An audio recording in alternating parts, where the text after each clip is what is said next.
Student, this is नूतन चौहान। आज इस video में क्या करने वाले हैं, क्लास 10th का इकोनॉमिक्स का chapter globalization and the Indian economy. This chapter is very very easy. एक वीडियो में मैं आपको इसको कंप्लीट करा दूंगी। बहुत छोटा सा चैप्टर है, ठीक है। और सीबीएसई ने इसके ज़्यादातर टॉपिक्स को बिल्कुल डिलीट कर दिया है। आपको बहुत ही कम चैप्टर का पोर्शन इसमें पढ़ना है। आप ध्यान से समझो, बहुत आराम से आपको ये समझ में आ जाएगा, ठीक है। चैप्टर को शुरू करते हैं। आज का जो हमारा पहला टॉपिक है, इससे पहले कि मैं चैप्टर के दूसरे टॉपिक्स पे जाऊँ, आपको ये समझ में आना चाहिए what do you mean by globalization. Globalization, ठीक है। आप जनरली भी देखेंगे ना, ग्लोबलाइजेशन, ग्लोब पे सारे कंट्रीज आपस में क्या जुड़े हुए हैं, आपस में कोई पर्पस से ट्रैवलिंग करते हैं, एक्सपोर्ट इंपोर्ट हो रहा है, या जॉब के पर्पस से, या रिलीजियस ट्रैवलिंग, कुछ ना कुछ हो रहा है।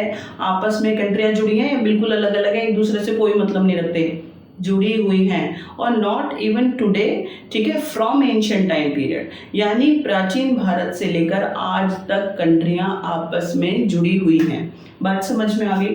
जरा देखो, globalisation is this process of rapid integration और interconnection between countries. Globalisation means interconnection between countries across the world. It means पूरे वर्ल्ड में जितनी भी कंट्रियां आपस में उनका कनेक्शन है, इसको कहते हैं ग्लोबलाइजेशन। इतनी बात आपको समझ में आ गई, दिमाग में भर लो। ग्लोबलाइजेशन मीन्स, ठीक है, countries connect to each other. Globalization means countries connect to each other, interconnected, ठीक है, एक दूसरे से जुड़ी हुई हैं। This process we known as globalization, ठीक है। लेकिन जो जुड़ी हुई हैं तो एक पर्पस से नहीं जुड़ी, बहुत सारे पर्पस से जुड़ी हुई हैं, वो हमें समझना है। MNCs are playing a major role in the globalization process.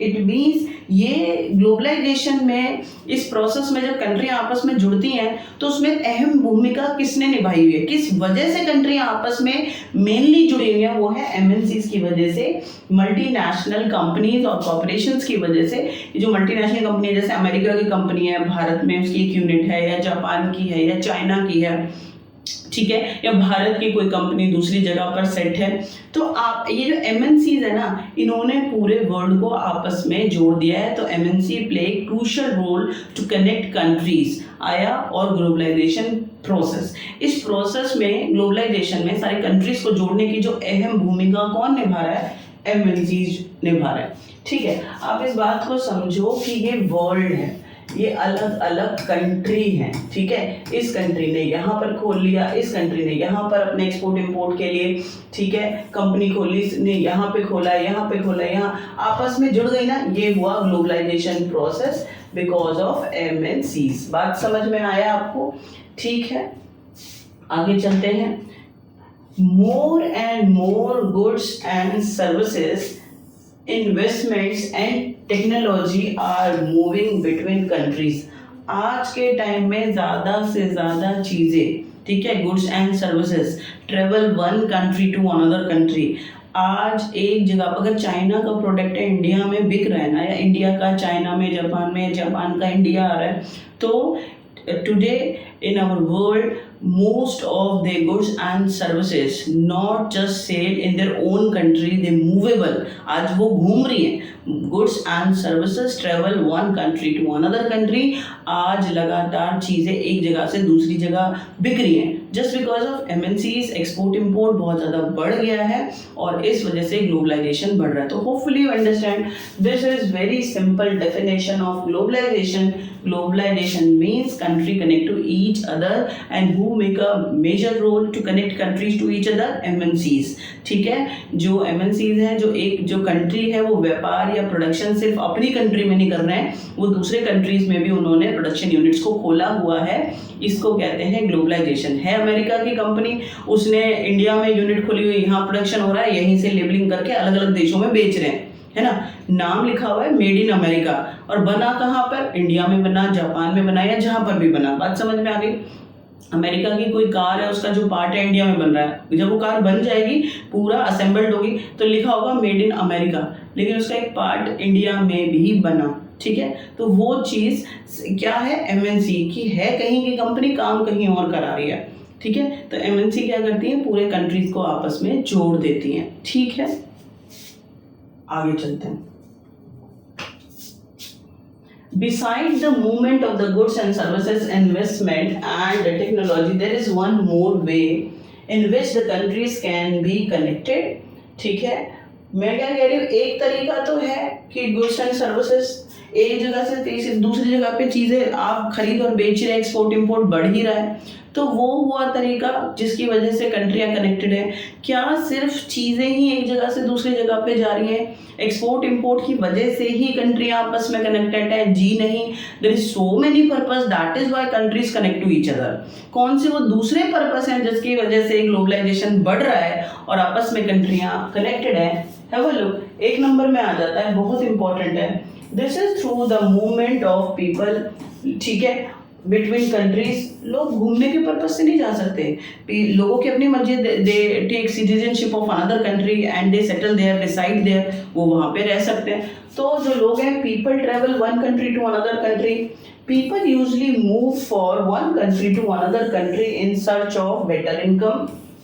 भाई लाइक टीचर, डॉक्टर्स, अगर उन्हें इंडिया की जगह अमेरिका में अपॉर्चुनिटी ज़्यादा इनकम मिल रही है तो वहाँ शिफ्ट हो जाएंगे। तो for more income, better job, अच्छी जॉब के लिए, बेटर एजुकेशन, ठीक है। इसके अलावा रिलीजियस पर्पस हो सकता है, धार्मिक कोई यात्रा हो सकती है कि दूसरे कंट्री में जा सकते हैं, रिसर्च पर्पस के लिए जा सकते हैं, बेटर जॉब के लिए जा सकते हैं, बेटर अपॉर्चुनिटी के लिए जा सकते हैं, ठीक है, बेटर इनकम के लिए जा सकते हैं। तो people travel one country to another country for so many purposes, that is why country connect to each other, ठीक है। जो अलग अलग कंट्री के लोग हैं वो एक दूसरे कंट्रीज में जाते हैं अलग अलग पर्पस से, इस वजह से भी कंट्री आपस में जुड़ी हुई हैं, एक बात। और जो मेन चीज़ है, ये तो हुआ कि लोग एक जगह से दूसरी जगह ट्रेवल कर रहे हैं, बहुत सारे रीज़न हैं। और जो सबसे इम्पॉर्टेंट चीज़ है कि कंट्रीज जो आपस में जुड़े हुए हैं, उसका सबसे जो मेन चीज़ है वो क्या है बेटा, एमएनसीज की जो प्रोडक्शन है कंट्रीज में, वो एक जगह पे ना होकर वो कई कंट्रीज में करा रहे हैं। तो इसको हम क्या कहते हैं, ग्लोबलाइजेशन। और किसकी वजह से बहुत ज़्यादा बढ़ रहा है, एमएनसीज की वजह से, ठीक है। तो आपको ग्लोबलाइजेशन अच्छे से फिट हुआ होगा कि country connect to each other, this process be known as globalization and it expanded due to MNCs and plus people for so many purposes travel one country to another country, ठीक है। आगे चलते हैं। अभी मैंने सिर्फ आपको ग्लोबलाइजेशन का मतलब बताया, अपने दिमाग में इसको भर लेना बहुत बहुत इजी है। Factors that have enabled globalization, वो कौन से फैक्टर हैं जिसकी वजह से ग्लोबलाइजेशन बढ़ रहा है, ग्लोबलाइजेशन पर असर पड़ता है, ठीक है। वो कौन से फैक्टर है जिसकी वजह से स्टूडेंट अच्छे से पढ़ सकते हैं, जो वो डिसिप्लिन में होते हैं, अर्ली मॉर्निंग उठते हैं, पेरेंट्स को रिस्पेक्ट करते हैं, रेगुलर स्टडी कर रहे हैं। तो ये वो फैक्टर है जिसकी वजह से एक बच्चा टॉप मारेगा ही मारेगा और उसको तो आगे बढ़ना ही है, ठीक है। और कौन से रीज़न है जिसकी वजह से बच्चा डिमोरलाइज होता है, पढ़ता नहीं है, कि वो अननेसेसरी टाइम वेस्ट कर रहा है, बहुत ज़्यादा बोल रहा है या पढ़ नहीं रहा है, उसका पढ़ने में मन नहीं है, पेरेंट्स डांट रहे हैं, उसको अच्छा नहीं लग रहा है, तो उसके माहौल की वजह से उसके नंबर कम आ जाएंगे। तो यहाँ पर हम पढ़ रहे हैं कि ग्लोबलाइजेशन बढ़ कैसे रहा है, कंट्रीज आपस में ज़्यादा से ज़्यादा जुड़ कैसे रही हैं। तो there is so many reason, so many factor, that is why globalisation expanded और countries connect to each other for more purposes. यानी जो कंट्रीज हैं वो आपस में एक दूसरे से जुड़ी हुई हैं, लगातार उनमें जो व्यापार है और चीज़ें बढ़ रही हैं। ग्लोबलाइजेशन कौन से फैक्टर हैं जिसकी ग्लोबलाइजेशन को सपोर्ट कर रहे हैं कि हाँ कंट्रीज आपस में जुड़े रहें। देखें, सबसे पहला अगर कोई इम्पोर्टेंट टॉपिक है तो वो है टेक्नोलॉजी, ठीक है। अगर टेक्नोलॉजी डेवलप नहीं होगी तो जो ग्लोबलाइजेशन है वो बहुत ही स्पीड से नहीं बढ़ सकता। देखो ज़रा कैसे, rapid improvement in technology has been one major factor that has stimulated the globalization process. यानी टेक्नोलॉजी जितना सुधरती जाएगी उतना ग्लोबलाइजेशन बढ़ता जाएगा, ठीक है। किस चीज़ की टेक्नोलॉजी?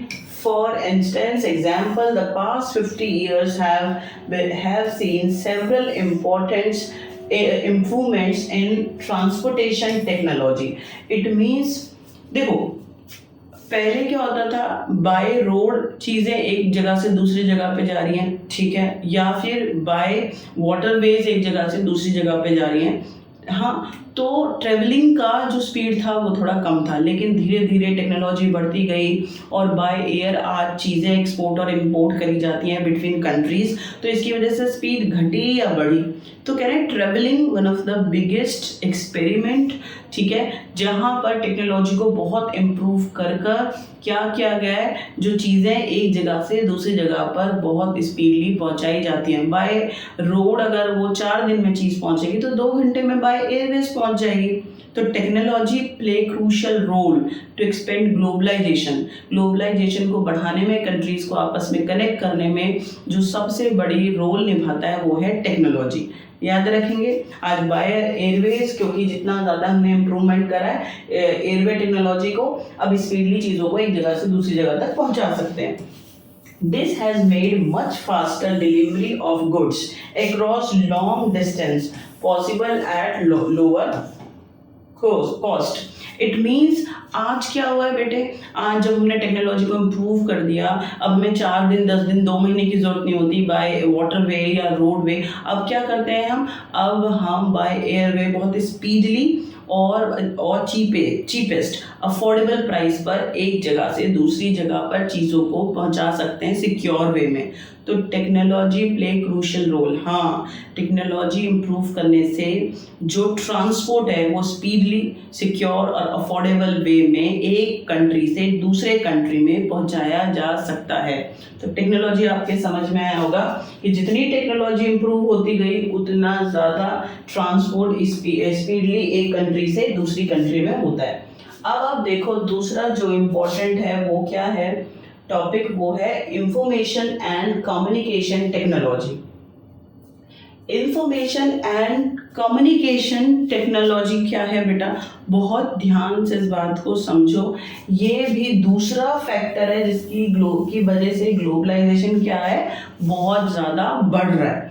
ठीक है, कंट्रीज आपस में एक दूसरे से कनेक्टेड हैं। इंफॉर्मेशन एंड टेक्नोलॉजी आपको पता है आईटी सेक्टर, ठीक है। पहले क्या होता था, बात को समझो कि आप लेटर लिख के एक जगह से दूसरी जगह पर पोस्ट कर रहे हैं, ठीक है, 1 हफ्ता लग गया, 15 दिन लग गया उस मैसेज को पहुंचाने में।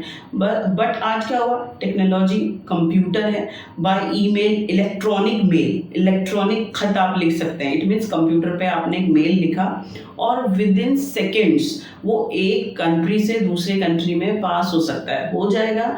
और नेग्लिजिबल रेट पे, नाम का आपको देना पड़ता है। आपके पास इंटरनेट कनेक्शन है तो आपको पता भी नहीं चलेगा क्योंकि कौन से पैसे लगे क्या लगे, और आप हजारों लाखों मेल रेगुलर भेज सकते हैं नेग्लिजिबल रेट पे। यानी नाम मात्र का पैसा शायद आपको पे करना पड़ेगा, आपको पता भी नहीं चलता, और आप इतना सारा इंफॉर्मेशन आप एक जगह से दूसरी जगह पर भेज सकते हैं।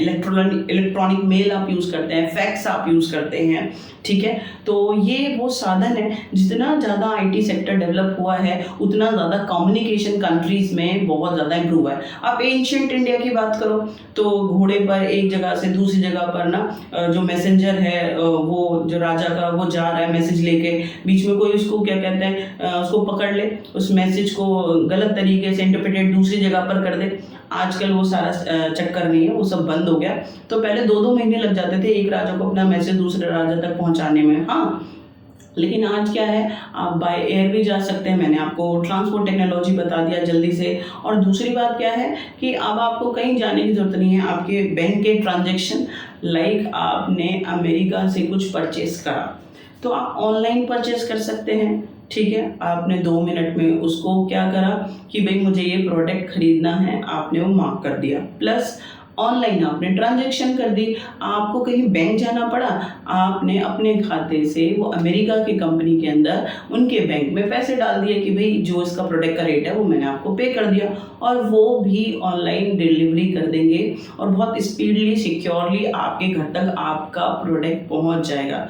तो this is a way technology and IT sector play crucial role to connect countries to each other and globalization expanded. लगातार कंट्रीज आपस में बहुत तेजी से जुड़ रही हैं, तो वो एक टेक्नोलॉजी बहुत बड़ा फैक्टर है। और दूसरा फैक्टर है इंफॉर्मेशन एंड कम्युनिकेशन टेक्नोलॉजी।